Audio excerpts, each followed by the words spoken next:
वाली 3.5 को सॉल्व करेंगे, जिसमें पहला प्रश्न दिया गया है। निम्न रैखिक समीकरणों के युग्मों में से जिसका एक अद्वितीय हल है, जिसके कोई हल नहीं है या जिसके अपरिमित रूप से अनेक हल हैं, अद्वितीय हल की स्थिति में उसे बीजगणन विधि से हल भी करना है और उनके हल ज्ञात करना है। तो ये हमें प्रश्न दिए हुए हैं। तो इन प्रश्नों में से हम सबसे पहले पहला प्रश्न लेते हैं और इसको चेक करते हैं कि इसका अद्वितीय हल है या इसके कोई भी हल नहीं है या इसके अपरिमित रूप से अनेक हल हैं। तो इसके पहले हम समझ लेते हैं कि अद्वितीय हल हमें कब बोलना है और कोई भी हल ना हो इसके लिए हमें क्या शर्त लगानी है, और अपरिमित हल के लिए, अपरिमित रूप से अनेक हलों के लिए कौन सी शर्त लगानी है। तो आइए सबसे पहले हम इन शर्तों के बारे में थोड़ी चर्चा कर लेते हैं। इसके बाद हम प्रश्न क्रमांक 1 का पहला प्रश्न सॉल्व करेंगे। तो महत्वपूर्ण शर्तों में पहली शर्त जो है वो है a1/a2 बराबर नहीं है b1/b2 के। ऐसी स्थिति में आप कहेंगे अद्वितीय हल। दूसरी शर्त जो होगी वो है a1/a2 बराबर b1/b2 बराबर नहीं है c1/c2।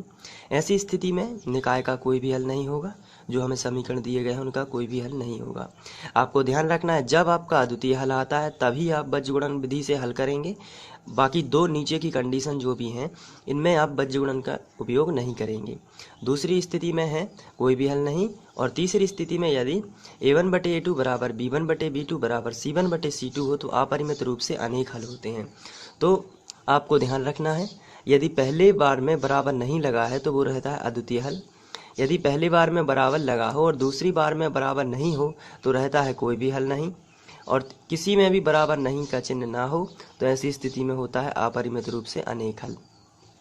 तो ये शर्तें आपको ध्यान रखनी है, और यदि ये शर्तें आपको याद हो जाती हैं तो फिर आप इनका हल कर सकते हैं।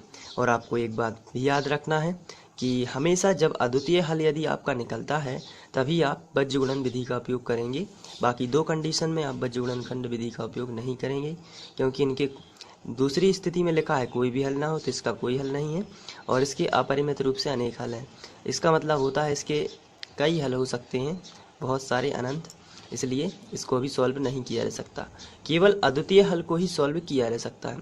आइए हम पहला प्रश्न करते हैं और इसको समझते हैं। तो पहले क्वेश्चन में हमें दिया गया है x - 3y - 3 बराबर 0, और दूसरा समीकरण है 3x - 9y - 2 बराबर 0। तो सबसे पहले हम इन दोनों समीकरणों को लिख लेते हैं और इन्हें समीकरण 1 और समीकरण 2 बना देते हैं। इसके बाद जब समीकरण के बराबर में 0 हो तभी हम इसकी तुलना व्यापक वर्ग समीकरण से कर सकते हैं, यानी समीकरण 1 और समीकरण 2 दोनों की तुलना हम व्यापक वर्ग समीकरण से कर सकते हैं। लेकिन इसके पहले मैं आपको व्यापक वर्ग समीकरण के बारे में बता देना चाहता हूँ। तो ये व्यापक वर्ग समीकरण है।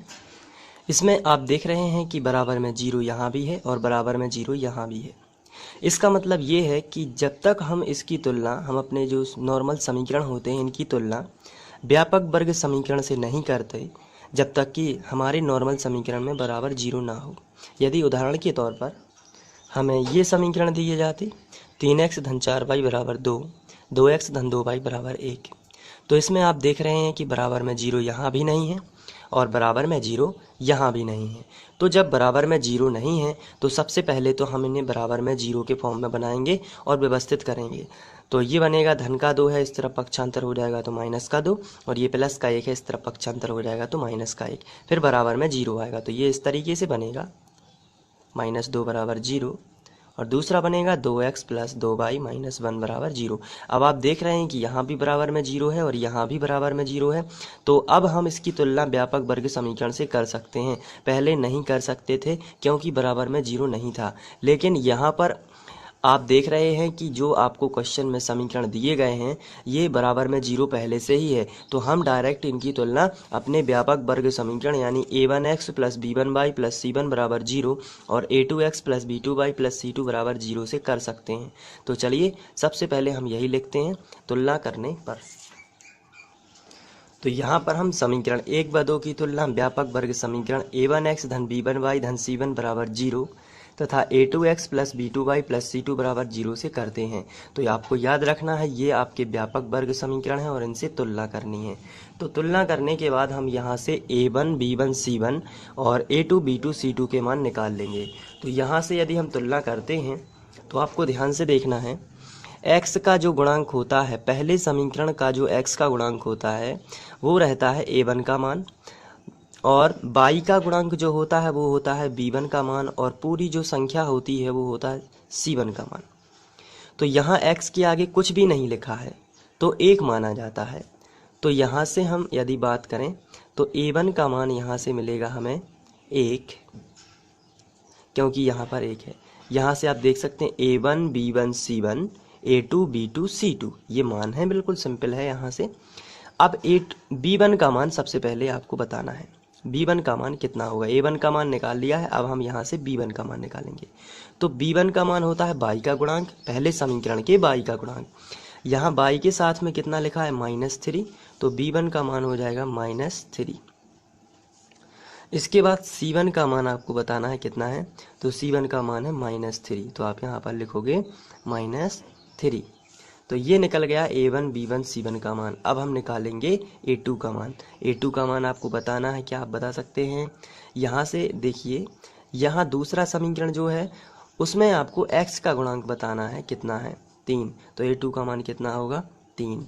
b2 का मान इसी तरीके से हो जाएगा -9, और c2 का मान कितना होगा -2।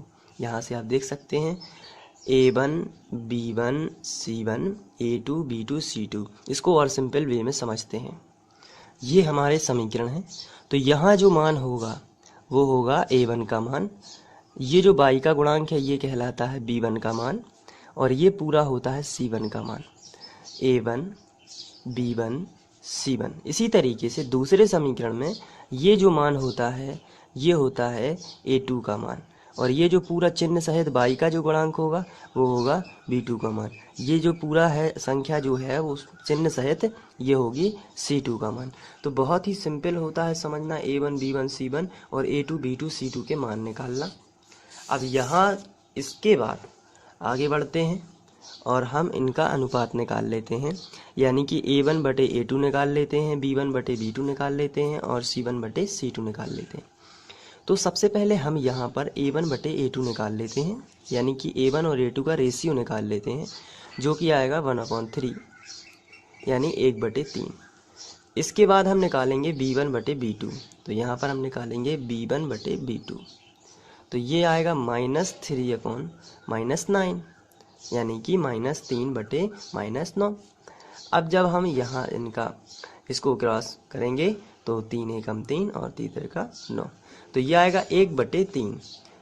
अब इसके बाद हमें तीनों का रेशियो निकालना है, तो हम c1 बटे c2 भी निकाल लेते हैं, जो कि आने वाला है c1 बटे c2 बराबर -3 बटे -2, माइनस माइनस दोनों तरफ से कैंसिल, तो आएगा 3/2।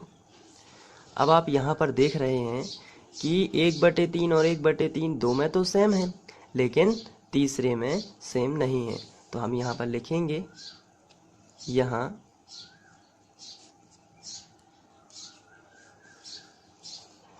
1/3 बराबर है 1/3, यानी कि पहला 1/3 यहाँ लिखना है, उसके बाद दूसरा 1/3 यहाँ लिखना है, लेकिन बराबर नहीं है 3/2 के।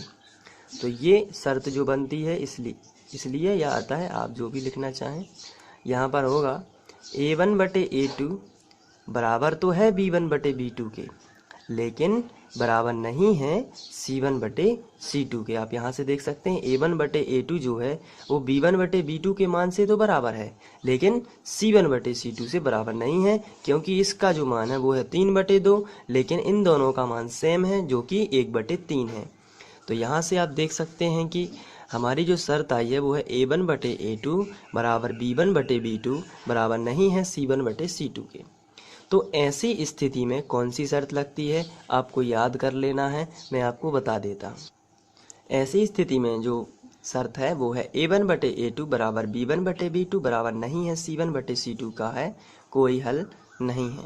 तो हम वहाँ जाकर लिखेंगे, अतः समीकरण निकायों का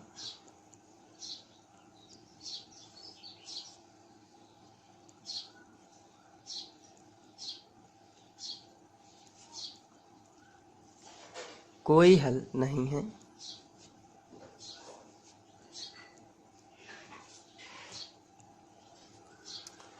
तो इस तरीके से या आप इसलिए का प्रयोग भी कर सकते हैं ताकि अतः रिपीट ना हो।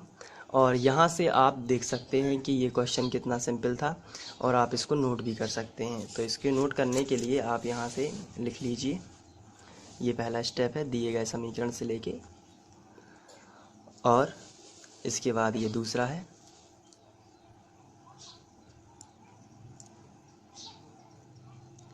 और ये तीसरा स्टेप।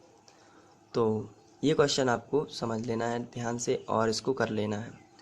इसके बाद हम लोग दूसरा प्रश्न करेंगे, और इसमें आप बज्र गुणन विधि का उपयोग इसलिए नहीं करेंगे क्योंकि इसका कोई भी हल नहीं है। हमें एक ही कंडीशन में बज्र गुणन का विधि का उपयोग करना है जो कि अद्वितीय हल की स्थिति रहेगी, और ऐसे में जब भी हमें अद्वितीय हल प्राप्त होगा तो हम बज्र गुणन विधि का उपयोग करेंगे। तो इसके बाद हम दूसरा क्वेश्चन लेते हैं नेक्स्ट वीडियो में। Thank you.